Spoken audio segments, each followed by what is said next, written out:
Ontario and like being a youth player there, and like did you obviously it's like Minnesota, hockey's huge there, just like it is here. So just yeah, what was it like growing up there, and like what was your soccer career like in other sports and just things like that?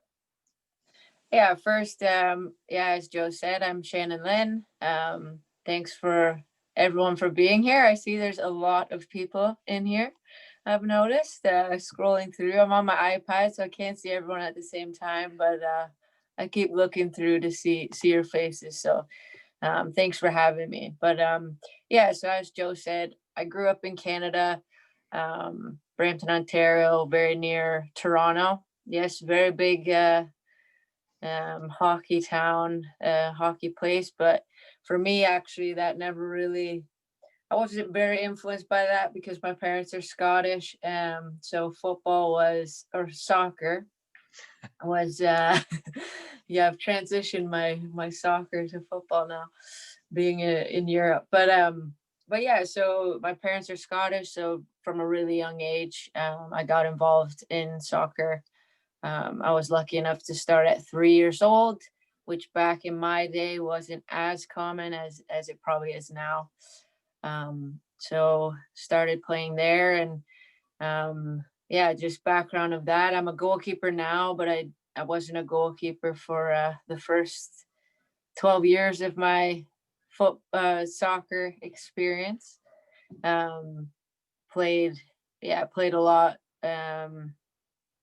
Throughout, just I mean, when you start, like all of you, you start in just for fun, signing up. Well, it should always be for fun, but yeah, just not really any club or anything like that. Just everybody signs up and plays together. So started with that, and quite shortly after, probably when I was about 10, was when I started a little bit more competitive soccer. But yeah, so yeah, with, I know you're all from Minnesota, I guess. So hockey, maybe you're both, maybe some of you are dual athletes or triple maybe, but yeah, I mean, soccer has been my first love of sport. I played a lot of different sports, never hockey, but yeah, it's yeah, been my first love, and continues to be that for me. So So 15, 16 was when you kind of made the move to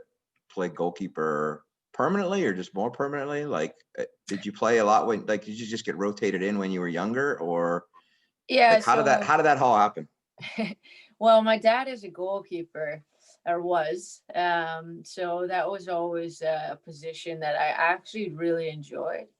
But in the beginning, it was like I loved playing, running about, and scoring goals, really. So there was a little while there that my dad was like not trying to influence me not to be a goalkeeper, but was trying to kind of let me continue that journey of playing outfield or whatever. But as we do when we're younger, which you should do, you try every position and just kind of feel your way around, and it's been beneficial in that way as a goalkeeper because of course modern day now we use our feet a lot, so that's benefited me a lot in my career, that I did play for many years kind of outfield. But it happened really out of the blue, when I played competitive or rep. We call it rep soccer in Canada. I don't know what you guys call it when you get to the next. It's like whatever. So a team I played for. The goalkeeper, she quit just mid-season. And back in that day, well, we had one goalie and one of each position, and that's kind of how it went. So I had 2 weeks of this kind of intense training, goalkeeper training with my coach at the time, and then I really fell in love from that day. So I became a goalkeeper that day. And it was all just, yeah, it just kind of fell into my lap, I guess. For better or worse, right? Yeah. What was it about it that like made you fall in love with it? Um, I guess for me it was just, I had a lot of energy when I was young, and I just liked the fact that I was able to kind of dive around and yeah, just be kind of yeah, it just was really fun to when I was younger, it was really just because I really liked to dive around and save the ball and had no real fear on that. Now of course I have a lot bigger appreciation for goalkeeping than I knew of back then. But yeah, it was just a lot of fun, and I guess naturally it was kind of something I was actually pretty good at, and so I just kind of kept going. Yeah. So then, so you start to become a full-time goalkeeper. So at that, you mentioned you started younger than a lot of kids do, at least back when you were growing up. That was a time when some players came to the States to play in college from Canada, but it wasn't nearly the way it is now, where that's almost like that's the norm. You were probably the exception at that time, Yeah, I or think probably around my time was probably when it started to be more common. yeah. The team I played for, how that comes about is when we were a travel team, so we actually went to a lot of tournaments in the US and showcase tournaments they were called, and that was pretty much solely for the purpose of university coaches coming to watch, and then maybe you'd receive a few letters in the mail from some universities and maybe not, and um, so that was kind of yeah, that was the team I was on. We had a good amount of people that went away to the US for university, um, and probably no one that I would say, not probably, for sure, no one that I played with still plays today. So you're the last one. You're the last one standing. Last one standing, yeah. Yeah. So a question came in from one of the players, like, so when you were a kid, like, how much did you train? How much did you do formal training with your club teams, or just even your rec teams? And then maybe I'll add on to it, like, how much did you do on your own, both as Um, a field player and a goalkeeper? Because I like one interesting thing you said was about how you played field up until like 15, 16.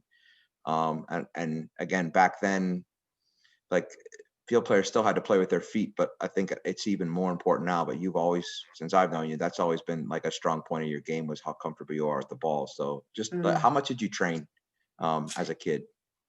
yeah, so when I was really young, it was, I mean, we had one training a week in a game. Um, and then obviously when it got a little more serious, when we were maybe three trainings a week in a game. So, but for me, as I say, I loved football so much. So for me, I was always in the back garden kicking the football around. Goalkeeper wise, I mean, that was just, I'm lucky enough. I have three sisters around my age. And so we all actually played soccer growing up. So we did play a lot together. But one of my favorite things to do was just go in the backyard and keep the ball up in the air. And Mm, I spent hours and hours and hours doing that. Um, so yeah, I would say, I mean, you don't know the amount of hours you spend, but yeah, probably, I mean, kind of organized trainings, it would be about six but you would hours a say week. you spent a decent amount of time by yourself or with your sisters, or Henry never took you out in the back garden and smacked balls at you? When he was home, he was away working a lot, but no, he wasn't such a he's still not such a pushy dad. So he was, Yeah. but yeah, a lot of time in the backyard playing with the ball. I think that's, I mean, if I look at it now, a lot of I see there's a lot of young players in here, and for sure it's really beneficial to just go out and keep the ball up in the air or work on touches at your feet or turns or Mm, whatever it might be. Just yeah, because those are things you can do on your own, and obviously now with the way the world is and how we've had to kind of put a pause on a lot of trainings with other players.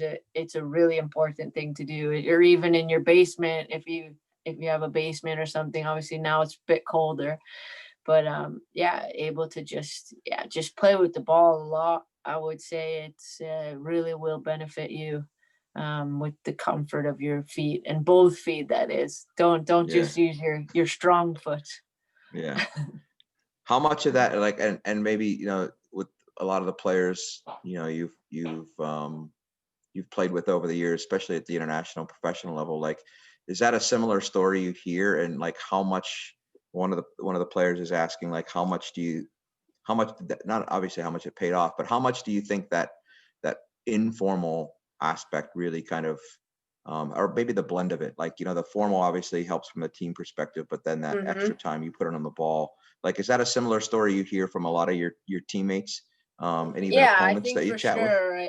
I think first and foremost, the thing for me is that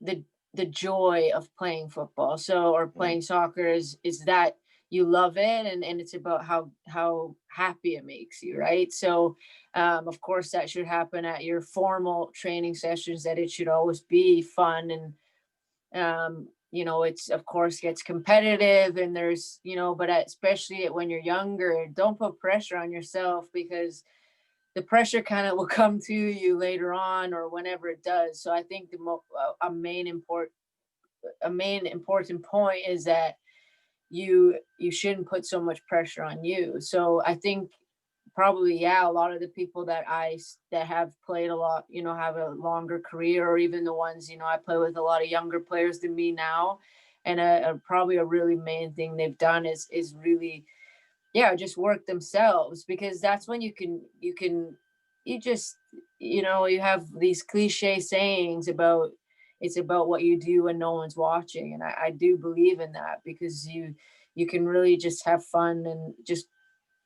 kick the ball around and have no pressure, and just be free to do it. And yeah, but I think that main thing is, if you love it so much, then I think that should naturally be what you do anyways, I guess.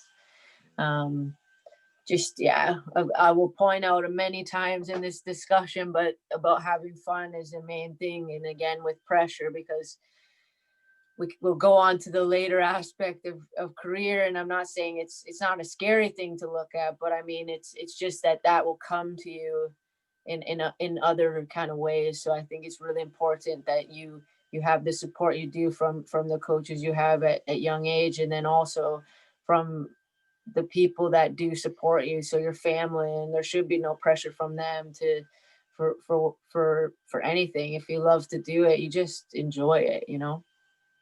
Yeah.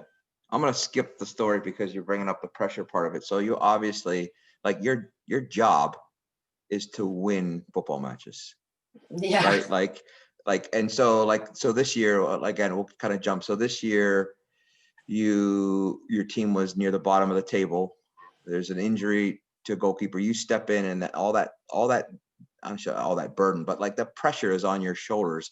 Like, you end up in fourth place, not very far off a European place, if I remember correctly. But like, how do you balance that out? Like, how do you keep that joy? But like, your job is literally, like, you have to win, and sometimes it doesn't matter how you win the game. It's just, you have to find a way to win the game.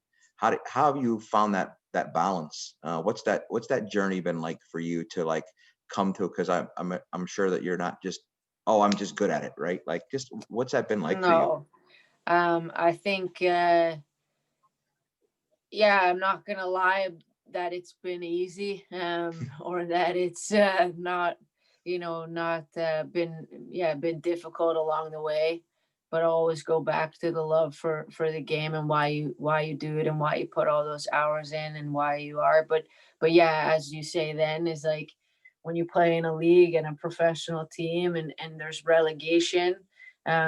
So if you come in second last or last place, you go all the way to the next league under. So, and that becomes a lot financial burdens and stuff for clubs. So there's a lot of things that are involved in that, and so then, that pressure for you to win is quite big. And how you deal with it, I guess, is just again, it's about having the right support system around you. It's a big part of being a good teammate. You know, pushing each other and continuing to do that. And I think for me, that's been something in my career that I have always tried to be the best at, is a good teammate. Um, we'll go into maybe a little more of my career, but long story short, I haven't been a starting goalkeeper for much of my professional career, and that's difficult. But it's about then being the best teammate you can be and pushing your teammates, because there is that pressure. Um, but again, of course, it comes down to the fact that you always have to work hard. And if you want to be a professional, or if you don't, just anything in life, what it teaches you is that you should always work very hard on what you're doing. And again, when it is a sport, you should always have fun also. Mm, So yeah. yeah. Well, let's fast forward because I have like a million questions. The questions coming in from the players are really good too, so I'm trying to fit them all. So like, let's just can you walk us through? So you go with your team to showcases in the U.S. and you get college opportunities. So just walk us through like the college pathway and then kind of how you transition from there. Because again, that was a time where playing at the professional level, like you really had to want to do that because it wasn't like there was a ton of opportunities in the U.S. Or that people were like necessarily like banging down your door like you were like an NBA player or a NFL Yeah. player. Like Yeah. it's very different. So you had to be motivated to do that. So just kind of like walk us through that timeline of what it was like. Come to the U.S. and then how you kind of Yeah. got where you are now. So I eventually did get a scholarship to Kent State University in Ohio. And that was a very big school. And I think when you are at those ages where you are looking for those next steps, there's going to be schools that are right for you and ones that aren't. And you'll know yourself a little more when trial and error, I guess. But I went to Kent State, a really big university. We had a very successful time as a player, soccer player. But the other side of it is like when you are a student athlete, the I had a difficult time in that bigger kind of setting, in the university side of it. So for me, it was better that I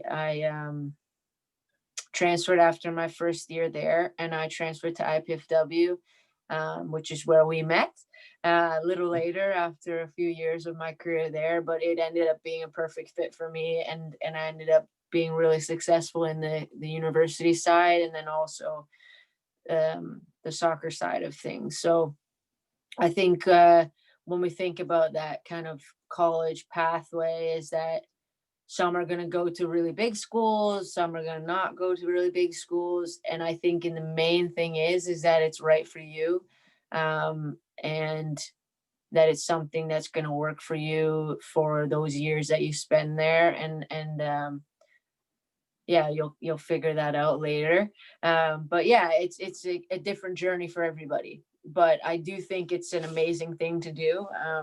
Obviously, having a scholarship to go away to university and have school paid for and stuff, and actually come out with a degree after, wasn't something I actually ever thought I was going to do. Yeah. I was all right in school, but it wasn't something that I actually thought too much about. And I didn't know that it was opportunity to play soccer away and do all that. So yeah, I mean, it was something that I really cherish and I'm really proud of still. I was 21 only when I graduated university, and now I'm 35, and I can't believe it was that long ago. Um, but it's something I'm really still so proud of now, um, doing Was it that. difficult to So make the decision to transfer or like was it a struggle or was it something um, you like decided I really need to do this for myself? yeah, so it's a little bit influence on both sides of things. It's a long story, but it ended up being the very right decision, anyways. So yeah, it worked out for the much better for me. And then kind of then what eventually happened in my career is could have maybe not happened when I was there. So pretty much I went to, I lived in Indiana, so lucky there that there was a kind of that the W League at the time was, it was maybe considered like semi-professional, but Mhm. we didn't get paid and stuff. So but I was lucky enough that was in Fort Wayne, Indiana, and so I played there for 2 summers. So when it was the summer break, I stayed in Indiana, and I played for those teams, and that was actually something that was really beneficial for me. Um, I look back at my first year of being a goalkeeper, actually, like from the start of the season, we lost every game, and we got 2 point. We lost every game except for two, and we drew twice, and we had 2 points. And it was the best season I've probably ever had in my life. I was 15. I learned a lot about losing, um, a lot about my temperament as a goalkeeper. That you're gonna go through kind of these things, and I don't know. I think as a goalkeeper, it was really important that you had a lot to do. So you actually had the Mm. pressure wasn't as much because you maybe had 10 saves in a game and you still maybe let in 4 or 5 goals, but it was, really benefited me. And then I look at my first year as like semi-professional. We had 2 seasons where we were not very good. We lost probably every game also, but I got picked up by the first place team in the league, and that's kind of where my the next steps in my career flourished by getting that opportunity. So losing isn't all bad. Well, especially not for a um, goalkeeper, right? We think of winning all the time, but you don't get a lot of different experiences or learning opportunities if your team is really good and you're just standing at the back and not really doing very yeah, and much, of right? course So, that's it. It's fun to win, and don't get me wrong, of course it is. But there are times in your career that it's also important to learn about losing, and if you never have lost, it's like at the end of the day you're playing a game, and there's a winner and a loser, and that's not a bad thing. It's about what you learn outside of that also, and becoming a better person, really, um, from those experiences. So yeah, I mean, after that, I ended up, I had a we can go into that part of my life. It was a difficult time for me. I was in university in Indiana, and my partner that I've been with for a year passed away when I was 22. So that was something that hit me very hard, and it rattled my love for anything. So yeah, at the age of 22, I was unsure what I was going to do next. And I just didn't think I wanted to do anything at all. Um, but one thing that kind of kept coming back around was soccer. Um, and I say this not in a dramatic way, but it was something that really saved my life. Being able to have something like soccer and a team, and something to look forward to and being part of is something that you should all cherish for sure. Look out for each other, and that was something that helped me kind of keep going. So pretty much after that happened, I made a move to South Bend, which was in Indiana too, and that was FC Indiana. So yeah, maybe that was 5 months after um, my partner passed away, and I decided I would do it anyway, and I went, and it was not easy. Don't get me wrong. It was really difficult to be alone there, and have new teammates that ended up being really, really great for me also, but really difficult. But in the end, it was a decision I made that kind of changed my life for the future, and how I even ended up where I am today. Really, it was the perseverance to keep going, and just how much I actually love the game of soccer, and how much it's really just pushed me in so many ways in my life. And I think we look at so many things about winning, losing, or sport, and all the things in sport that we we forget to look at is the friends you make, and not forget, but maybe just, the friends you make, and the life experiences you get to have and travel and be around just great people and playing a sport that really is a worldwide phenomenon, and just yeah, just those things are the most important really at the end of the day. Yeah, I mean, Um, you play professionally. You've been playing since 3. So kind of go on, like, how many of your favorite soccer stories or experiences would be about we won this game, we lost this game, and how many of them would just be about like just stories, right? Just things that happen. Like to I'm be sure honest, I'm sure yeah, there's memorable of wins for course. sure, but like I mean, like to your point about it, not that the wins and losses are just part of the journey. That's not the whole journey. So yeah, I mean, Yeah. just like when you think about it, like again, you've been doing this for a long time and it's your job, but like still probably a lot of your memories don't revolve around the result of a game or even a game, right? Like probably No. being in the locker room, being on the road trips, just different things, I would imagine. Yeah, the inside jokes and the laughs you get to have with each other, and when you kind of strip the pressure off of things, and just the great friendships you make. So I think exactly you're right. Of course, I have a really amazing experience about winning a game was when we made the World Cup last was that last summer? Yeah. The World Cup. Yeah, Not because this the past year summer, the is summer before. Yeah. yeah, the 2019. year Yeah. is just a mess. But yeah, making, of course, that's a win, that game when we won to make the World Cup, but then we go to the World Cup and we don't do very well, So there's a lot of ups and downs in that journey also. Yeah. So yeah, the main thing is the people that I've met for Yeah. sure. So So how did you end up going from Indiana to Scotland? yeah, I mean, obviously your so parents are Scottish, so there's a connection, but like, how did that all come about? so randomly, I was at in the US. I was invited to this combine that players were at, and long story short, you get divvied out into teams, and I ended up on a team with a Scottish girl that played for the national team.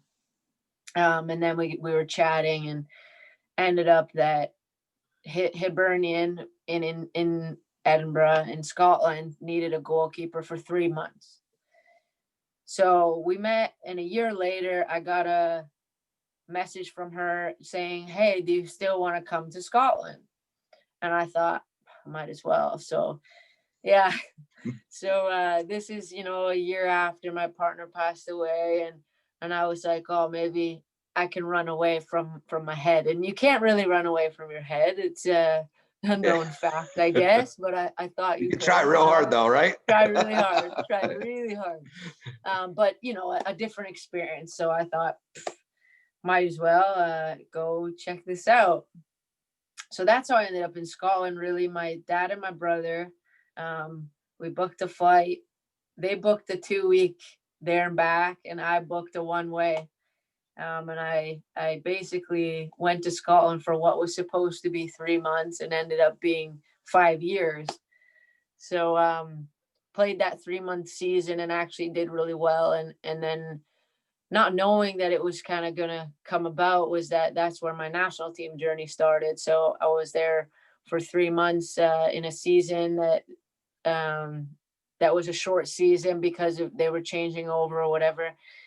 So I was there for 3 months, and then went home over Christmas. And then there was a camp at the end of January, a national camp, and I got called in to go to that. So that was actually why I ended up Mm. deciding I would stay in Scotland longer to give that a real go. So I went to that camp, and actually, knock on wood, but that was in 2010, and I've been at every single camp in the national team since then. Since my very first one, knock on wood, but I haven't missed one camp in the entire time. So it's a pretty big accomplishment for me, definitely. Um, yeah, so I ended up going back to Scotland to give this a real go, and it was a real go, and I ended up being there for 5 years, and that's where so I saw someone have wrote, "Where do you play now?" And so that's how my my next journey came about was that there was an opportunity.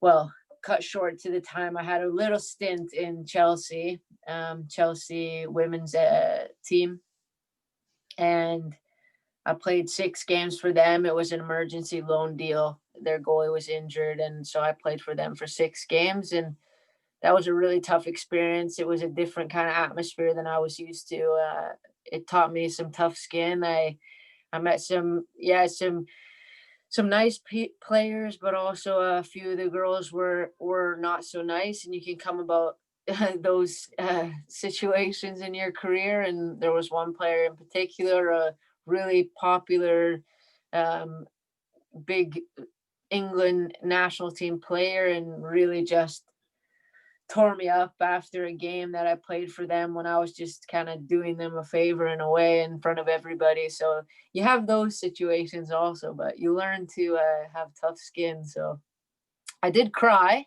I did cry, but got over it. So that's the story for the books, anyways. Was that, But wait, yeah, the so quick question. So like just so you played for Scotland. I don't know, was it your first cap when you, or first start when you played against England and shut them out? So was she on the first, side? yeah, so first start against England for the national team was against England, and yeah, we won 2-0. Got my first start and first shutout and beat England, and Scotland had to beat England in 34 years. So yeah, Was that she in the was a side? bit, yeah, I think she You're, probably was actually. I would have made a point to go up to her, but you're a better person than I am. I definitely would have been like, hi. Hey, what's up? Yeah. Yeah, exactly. Well, the funny thing was, after that game, I probably had again one of the best games of my career. The next game I played for Chelsea, and that was kind of enough that I didn't have to say anything to her, because actually I ended up having the best game of my life probably. But the unfortunate thing was we won 2-1, and this girl scored the 2 goals. So actually the front Oh, new the papers were all about her, actually, oh all yeah. about the goal scorers. Of course, always, So, always. but yeah, you're gonna have some of those experiences too, Yep. with meeting some people that aren't gonna be in your good support system, and that's okay too. Yeah. So yeah, after that little stint there, I ended up, again, my opportunities have come when somebody's gotten injured. And so the goalkeeper at the club I am still at now, the goalkeeper got injured, and they needed a goalkeeper very quickly. And so I ended up signing for this club that I'm at now. And I've been here now. This coming season will be my 8th season at the club I'm at. So it's a club called Vitwa, and it's spelled like Well Vitz done. I was Joe. waiting for, I was like, are you just not saying it because you don't want to say the SJ in Swedish or what? Yeah, no, so it's called Vitwa. No, I can speak some Swedish, man. Yeah, I'll bet you can. Yeah, I've been here for almost, well, 7 years now, but yeah, so I play for a club. It's in a, actually it's a really small town, has 1,800 people live in the town, that we actually have had a team in the top league for the past 10 years. So it's a really, really big deal for that, and it's a club that's really amazing for that part of, for me. It's been amazing. It's a really family oriented club, and people really close there, and so that's been something really good for me in my career. But yeah, so I've been here a long time. Yeah. So so that's, somebody asked that question. So bonus points if you can, if whoever asked that question can now pronounce the club's name. But like you mentioned before, you're like in your professional career and your international career, you've not been like the main starter. You've not usually been the number one. Yep. But so, and you said that's not always easy. Is it even hard? Like, I mean, I'm biased, I will admit. But every time you've been asked to step in to, like, your team has been successful. So does that make it easier to deal, like one, how are you ready to go when you know you're kind of like, well, I'm the second, I'm the reliable backup. But how are you always ready to go and perform at a really high level? And then like, how does that, like, does it ever get to you? Like somebody asked, have you ever thought about quitting? And you mentioned, when your partner passed away, you didn't really want to do anything. But like, and to be as in the game as long as you have at a professional level, at somewhere along the way, doubts have to creep in. So I just like, that's the one part of your career that fascinates me, is that like you are like, oh, somebody's injured or we need a goalkeeper, let's call Shannon Lynn, but we're going to put her on but we're going to, like, she's going to be our number two, but hey, if we need her, She's she there. she's it. Well, you and I had a direct message conversation Yeah, earlier we this did, spring because I when was not when happy with that guy. yeah, Sabrina gets hurt, and it's like, oh, they bring in Preuss, who played at Liverpool, and she's going to be the new goalkeeper. Like, And although, what about Shannon? Yeah, right, what exactly. about Shannon, who played, by the way, almost every game? And I believe uh, when Preuss played, results, the few times she did play, the results weren't positive. I'm not saying it's her fault, but I'm just saying you won a lot of matches you were in there. Anyway, so like, Yeah, just but how thank you. what's that And like? honestly, uh, yeah, firstly, thank you for saying those things. Really appreciate it, because, yeah, of course, when you have had a long career, you're gonna have some self doubt that comes in and out, when you are somebody that has been on the bench. And I think it's hard to answer the question of how I've done it, because for some reason I just have done it, and been ready always. Because first off, I love training. I love to train soccer so much, and I guess that's how I've been able to play as long as I have, because I really love to train. Um, You still so see it as that fun. It's still a game, right? At the end of the day, it's still a game. Totally. And of course, yeah, I mean, not gonna lie, there's that the pressure of when you are somebody who's not, the choice number one, or even when you sign this new goal at the club I'm at, and all the media is saying, oh, they've signed a new number one, and you're like, well, what the Hi. hell? Yeah, like, oh, I'm still here, and I end up playing, but still, um, yeah, I mean, for me, I haven't always had this is not a sappy story or a sad story, I'm not saying, but it's not always been easy, because I haven't always had, I guess, because I've pushed myself and I've had a good mental strength. Is like, I haven't always had I've had my support system of my family and my good friends, but I haven't always had a coach that's believed in me. Or, I mean, I not saying, not like you, Joe, and we didn't have each other that long, really.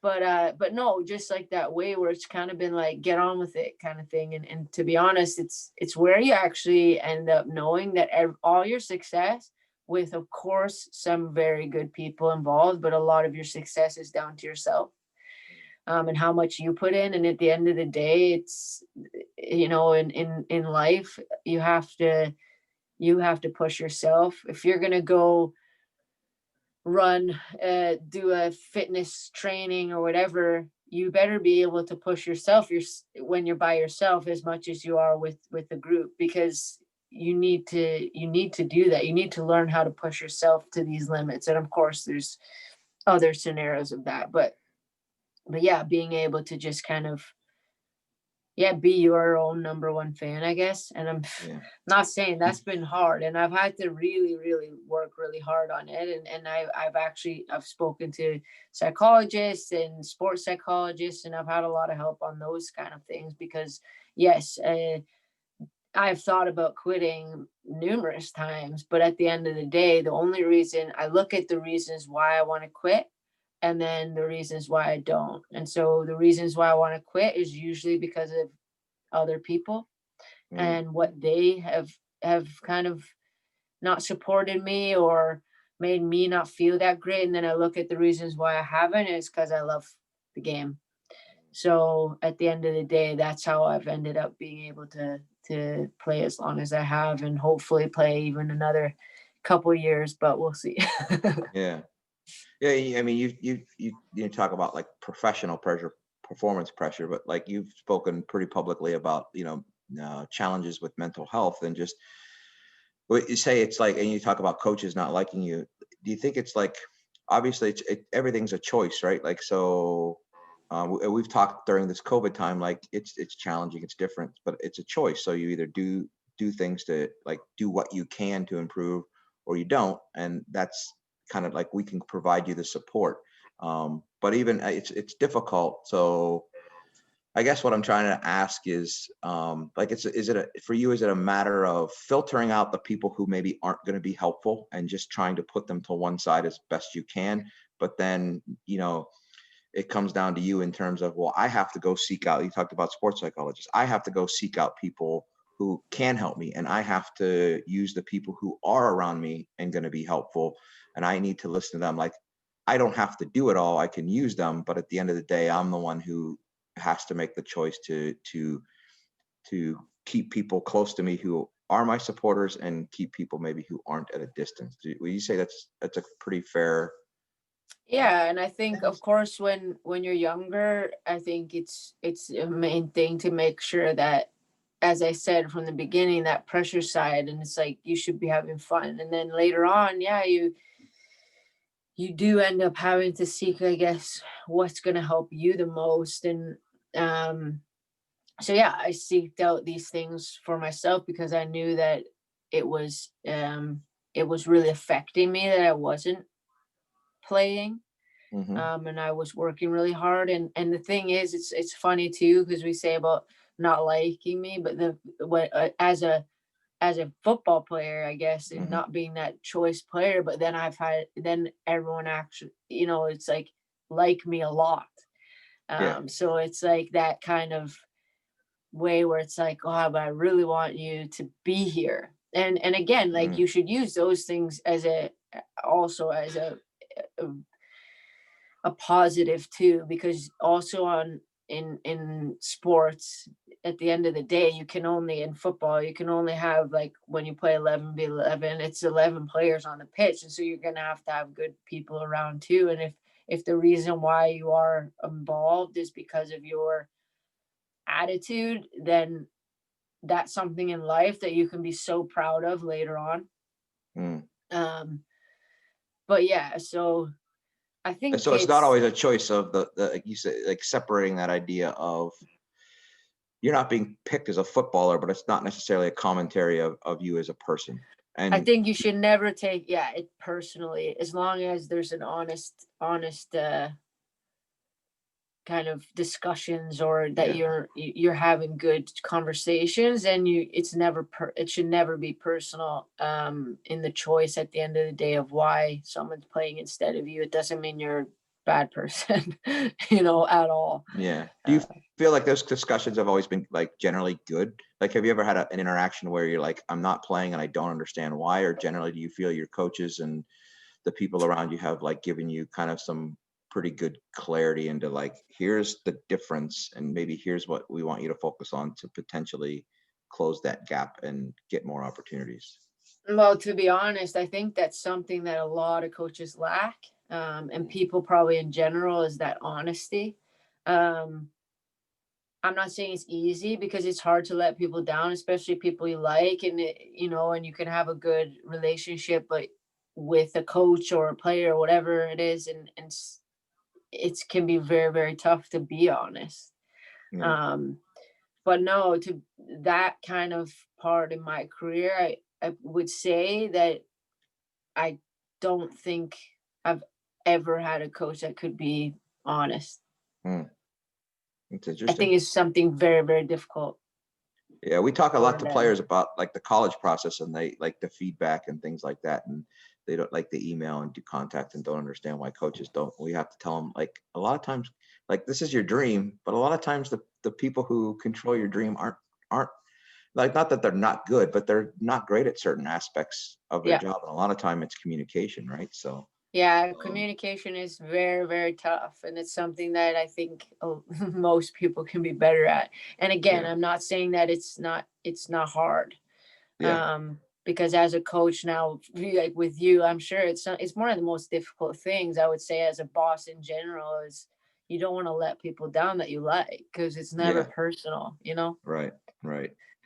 Yeah, and So sometimes it's like with the game, I think sometimes it's organizing your own thoughts. Like, what does that mean? Like, oh, you need to work harder. Well, what exactly does that mean? So, Um, Yeah.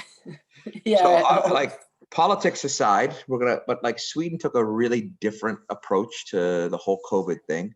Uh, And you've just completed your season. So what was it like training and playing, and maybe even in the spring, like maybe probably some uncertainty, would we have a season?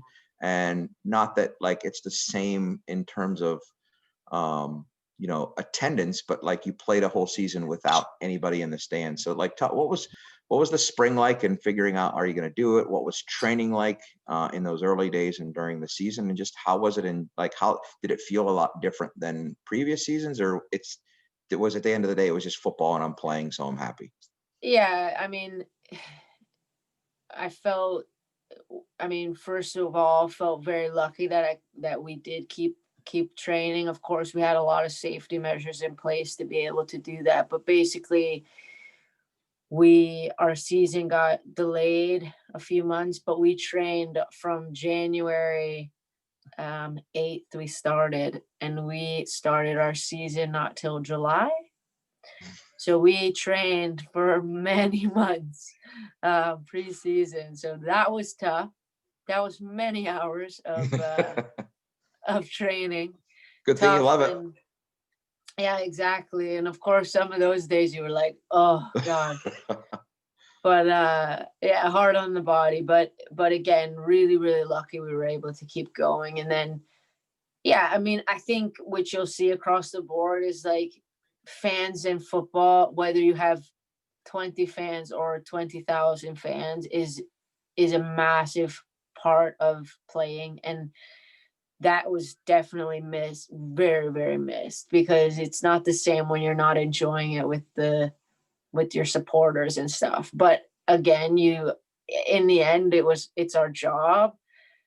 So we did obviously still enjoy it and play, but it was weird, very weird not to be able to have people around. And our supporters are great at our club, so we have most of them were there every training session, and they weren't able to do that. So it was pretty strange. But again, I'm not complaining, because yeah, as you say, we got to complete the season, and we ended up in fifth place.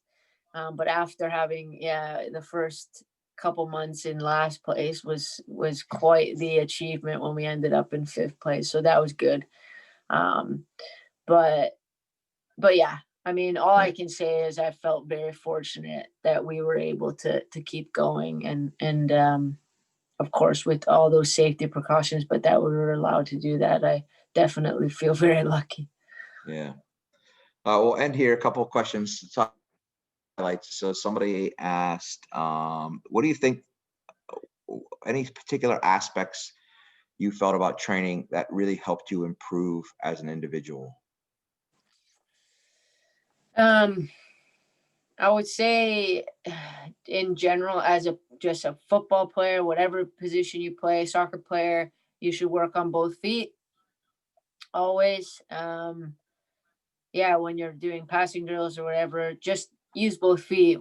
Maybe you do that already, but I think it's something that really will help you in the long run if you just keep doing that when you're young. And up until still to this day, when I'm this age, I will still always use both feet. Yeah. Um, but also, um, probably as a goalkeeper, I would say I think what's benefited me is to work on footwork, fast feet, agility stuff. I would say is something I that has definitely helped me. Okay. Um, mm. Role models. Did you have one? Did you have multiple? And like, how do they impact? The question is football specific, but like maybe you've had like role models outside football as well, and how have they impacted your life? Yeah, I think it's interesting, this question too, because nowadays, like you guys, like kids now get to see a lot of soccer on TV, and when we were young, we didn't. So I didn't really Yeah. know. I mean, I knew Celtic because Glasgow Celtic, because my dad's a massive fan of them. So, um, but I would say for me, and it's like it's such a cheesy thing, but my role model was always my older sister because she played, and I just kind of she pushed me to want to play also. So my role model was definitely her. And I think it's amazing if you do have siblings or good friends or whatever, cousins or whatever else. For me, those were my role models, and that might be boring, but no big name or anything like that. Honestly, I didn't know anyone back when I was young, but now I would say, I mean, I definitely, my favorite goalkeeper is David De Gea, even though people don't think he's that good anymore. Um, but I love to watch him play when he's been at his best, and even seeing the diversity of a great career, and like he's a human being. So I think it's that Yeah. side of things too. Um, and then female goalkeeper, there's a goalkeeper, Endler, and she's the uh Chile,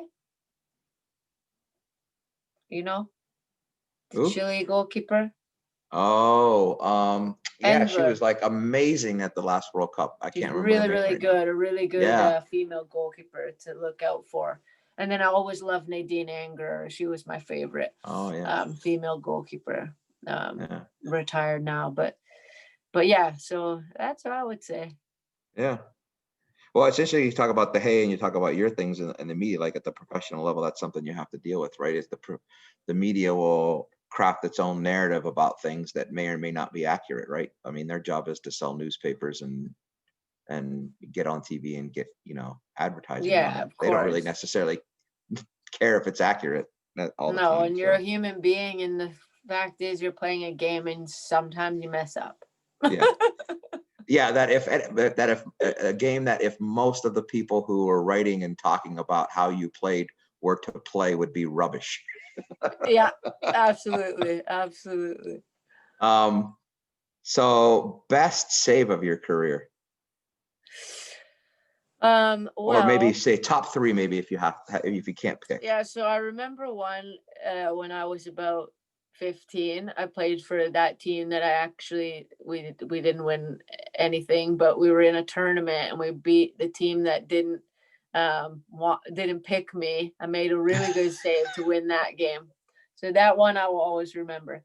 And then against England, the game we won 2-0. I made a really good save in that game.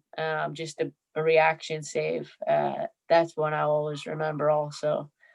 Um, Otherwise, to be honest, I think as a goalkeeper, when you take a cross, it's like Mm, one of the best feelings ever when you just come up on a cross ball and you come up and you take a ball in the air and everyone's around. I think that's like one of my best feelings, I think. But yeah. yeah, but people like all the flashy saves, but I bet you more than just me says going to take a cross in front of everybody or all the players in there and you get up and you catch a cross. It's like the best feeling ever. Breakaway saves too. So those ones are like those don't often Yeah, get those are great. I mean, yeah. they There's often a don't get counted as a save, right? Because it's not technically a shot on goal, but like the yeah, timing and yeah, yeah, which is actually hilarious. Stats are pretty funny sometimes for goalies yeah, anyway. yeah, for sure. And then yeah, the other point you make is like if I, sometimes it's more about have you have you moved and gotten yourself into the perfect position so that you don't have to dive, right? Like you've just Oh yeah, taken away so much of the one goal. thing my dad always taught me growing up was you should always make a save look easy, if Yeah, you can, of course, yeah, because then those big saves. Sometimes you got to make them, and people say camera save, and if you're actually a goalie that understands it, you're like, yeah, well, yeah. maybe it looks like I didn't have to do that, but my foot was over here, so I had to do that. Right, right. But yeah, in the end, yeah, if you can move your feet and catch a ball or whatever, it's yeah, it's better. The worst is watching a football match and hear the commentators try to analyze is say, oh, I think the goalkeeper should be doing better there. And it's like, do you have any clue what Yeah, what exactly. just happened there? Well, don't get me started. My dad sent me an article today that maybe it's not interesting to all of you, but it was a guy talking all about how bad female goalkeepers are. I'll send you it after, Joe. He sent Yeah, me it. okay. It was on Twitter, and yeah, it was pretty funny. Really? Like, I mean, basically, why are female goalkeepers so bad? oh, That well, was pretty much. let's shrink the goals and let's make the ball smaller. Let's Ah, do all these things. like, But come the funny on. thing is, so like, you talk about going back when you were growing up and like there weren't, you didn't have as many people. Like the level of goalkeeping, like the level of play in general in the women's game has improved so much. And when you Oh watch yeah. young, Oh yeah. like, and I'm sure you probably watch academy players, just there in Sweden alone, and maybe some of the youth national team players coming up, and you think about what maybe play was like at that age when you were that age, and what you see now, like, because they have so many more role models now, right? There's representation, so now you Yep. can aspire to be something, whereas when you were a goalkeeper your age, like, You just were like, I want to play. I just want to play it. yeah. So I think that's a big part of it is that now players like you and players under you, like, you're the role models now, right? And they see possible and say, well, I want to be better than her. And I think that's something when we think about role models, I want to be like them. I think one thing to aspire to is, can you be better than your role models? Yeah, Because I think that's that's how a the game great goes. point to make. I think that is a great point to make. Is like, can you be better? Yeah. Because I know, like, of course, you're gonna have some of the older players that are like jealous of the way it gets to be for younger ones. But I know there's a way bigger group of us that are like, I'm so happy for you that Mm, you get to have so much more than we did. yeah. I see it now. Like on my team, we just signed. I mean, as I say, I'm 35. We just signed a 14-year-old who's gonna go on loan Yeah. for a few years, but like Yeah. that's young, and you're like, oh my god, Yeah. like you're 14 and you're doing what I'm doing. Right. Right. Right. Yeah. And I agree. Like, I think that, like, I know in programs that I've been involved in where, like, you're building towards success, like, I've always, like, tried to talk to alumni and say, well, you're part of this. Like, you built the path. Like, you maybe aren't here for the moment, and Yeah. you have that little bit of jealousy, like, like, if Scotland ever goes and gets to the knockout stage of a World Cup, and that's after you've retired, like, you're gonna be like, oh, I wish that could have been us. Yeah, I wish But that was me, but not in a way of like, yeah, exactly. You're like so happy for them though, yeah, like, you've qualified for things that the national team hasn't qualified for ever or a long time, and so you helped build that. So yeah, I think that's another No, it aspect is. of it, It's that no, perspective. absolutely. Yeah. So, and it is. It's great to see, like, for females now. There's so much more. It's absolutely amazing. Yep. And of Yep. course, can always be more, but but you just gotta bide our time. Yeah. Well, the other part is, like, you see boys now wearing, like, boys wearing jerseys, like when Tobin Heath and Yeah, man, you. yeah, they outsold that. Those are all Everyone, I think that's sold replica. amazing. I Yeah. know. I think that's amazing. Yeah. And even in the US here, you've got one gender has no stars over their badge, and the other one, Has has loads. a lot of them. A lot of Yeah, them. Yeah. Yeah. exactly. But And that I've is cool seen, for the boys too in the US, because you're seeing a few of the US national team players now are doing amazing. yeah. Um, Yeah. It all you feeds know, off each other, right? It's not, yeah, shouldn't be a versus thing. It shouldn't be a us them. It should just be, you know, more in line with each other. yeah, absolutely. All right. Anybody, any last second questions here? I think we've answered everything. If I've missed one, you can repeat it, but all right. If I see not, Noah looks like he's. yeah, Noah's been good with the questions and engaged. So thanks, Thanks, Noah. Noah. Good job. Yeah. All right. Well, Shannon, thank you so much for your time. I know it's evening there and it's the Yeah. weekend. So, but thanks so much for your time and your perspective. So, and for all the players, thanks so much for joining us today. Enjoy the rest of your weekend. Have happy holidays. Thank you Yeah, so and much. Thank thank you. you all. I hope I didn't put anyone Thank to you. sleep. Thank you. You. Thank you. Thank you. All the best, everyone. Good luck and happy New Year. Merry Christmas. Thank you. Thanks a lot.